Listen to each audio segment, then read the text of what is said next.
Greetings from snowy Big Pond Farm here.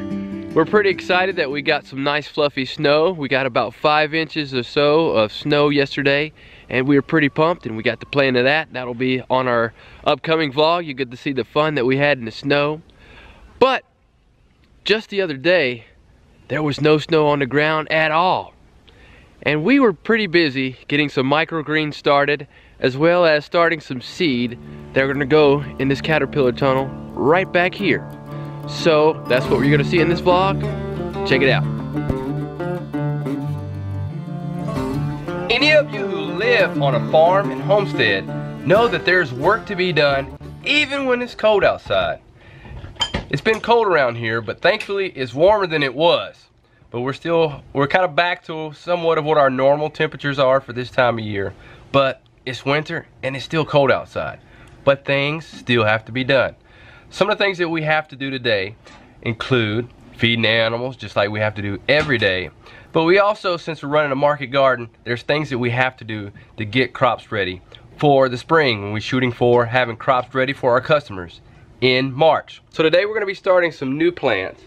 And we're going to be starting some more lettuce, some cilantro, and just some other spring crops, getting them ready. I've actually converted what was our walk-in cooler, converted it into a grow room. So let you see that as well. So kids, are you ready to get started? Yeah! Micah is.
We've also been making a number of changes in our market garden area, just reshaping some beds, and I've really just been trying to take what I've learned, and I plan to do it even more so in this coming year, to take what I've learned when the time that I was at Rose Creek Farm and really implementing on our farm, just making our farm more efficient and more productive. Next, we're gonna let the ducks go out and play. Someone who will treat you right like a meat girl.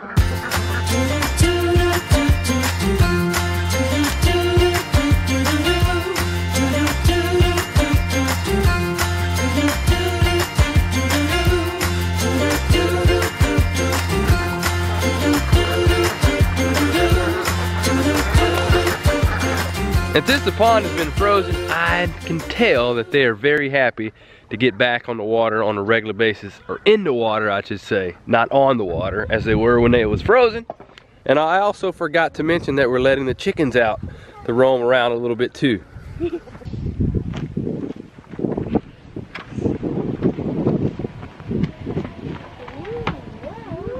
Alright, so we're here in what is now the grow room.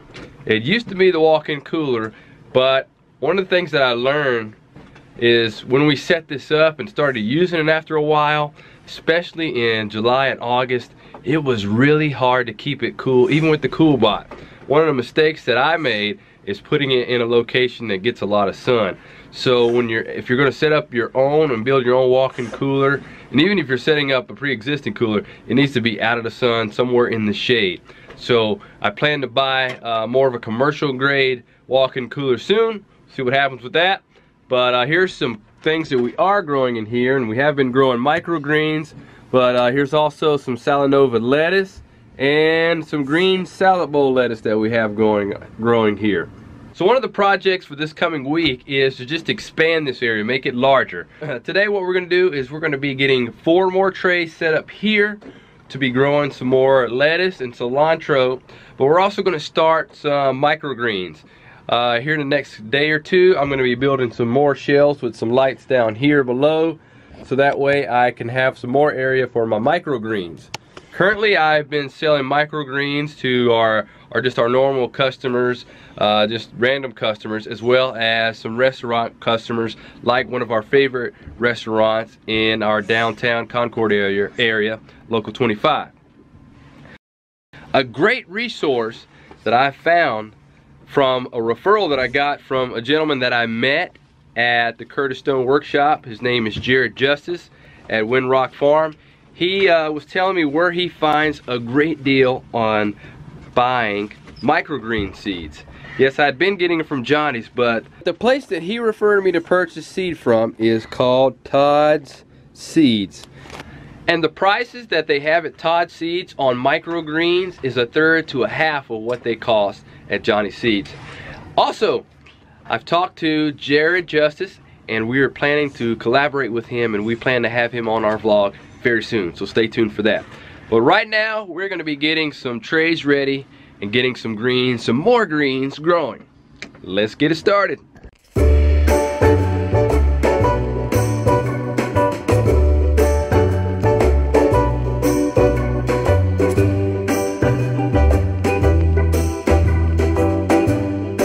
Okay, the reason why we use our grow room for growing our microgreens and our seed starts is our greenhouse here is not yet automatically heated and cooled. So that's something that we plan to do later on, but right now we're using what we have available. Here we have a tub for our microgreen mix and just our normal potting soil for our seed starts. We're going to go ahead and start with our microgreens first. So we're going to take our mixture here, our microgreen mix, which is basically a mix of peat moss and perlite that we use for our microgreens, and it seems to work well. When you're growing microgreens, they really don't need a lot of fertilization or nutrient dense soil or potting mix. The reason why is actually the seed itself contains a lot of what the plant needs to start that early growth. So it will provide mostly what it needs from just the seed shell itself and from the water. This is our normal tray that we use, or our normal seed flat that we use for our regular starts, and then we have our microgreens tray, which is much more shallower than our normal seed flat.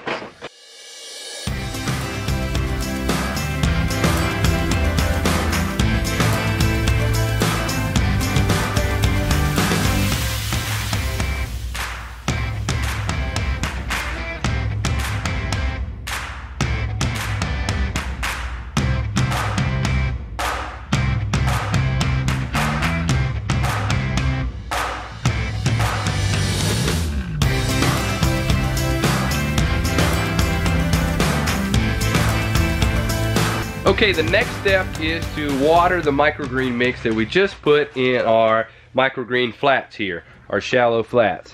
So we're going to do that, take it to our station, water them, and then put the seeds in. You can soak seeds. Some seeds actually do better when they're soaked for a certain time period. However, some seeds are actually very hard to handle once they are soaked. And we're kind of in a time crunch. I need to get these to our chef very soon, so I'm not going to soak our seeds today.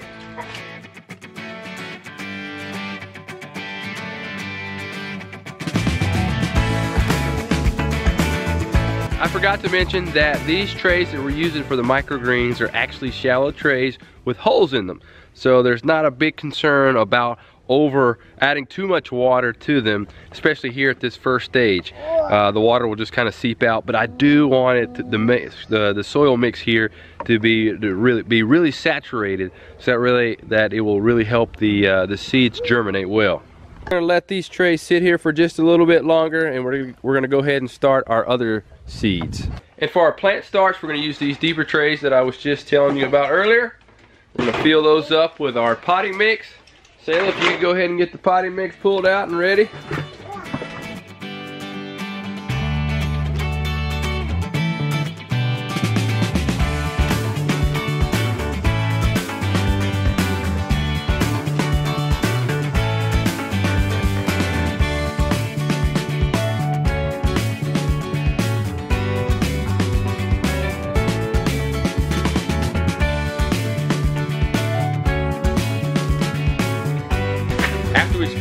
down our potting mix here a little bit.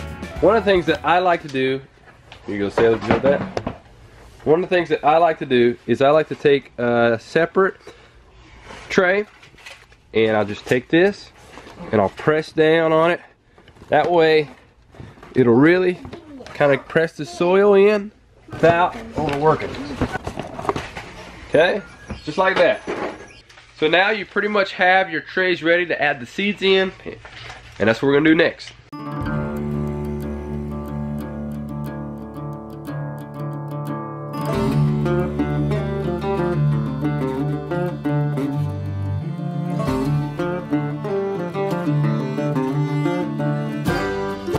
Regretfully, we don't have a vacuum sealer or any type of tools to help us seed it quickly. It's a goal, but not yet. We don't have it yet. So we're gonna have to do it the old-fashioned way with these. Ready, Sailor? Yeah. All right.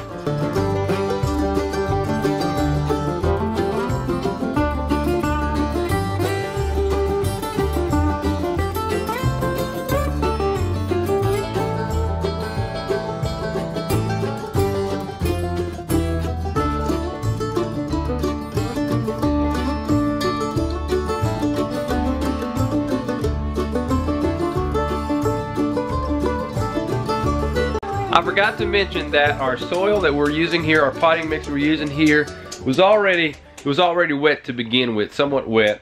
So we're gonna add some back on top over these seeds just to cover them, and then add a little bit of water, but we're not gonna heavily soak them like we did. We'll soak them, but not as much as we did with the micros over there, since the soil was already wet.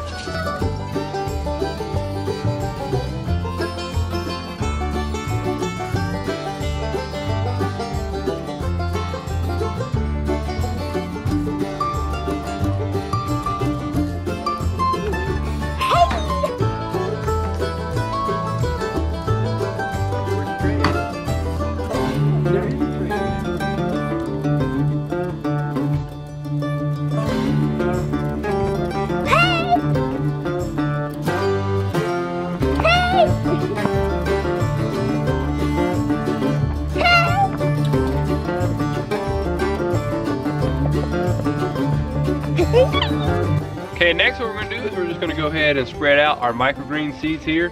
Then just water it, water them again, and then water our other starts here.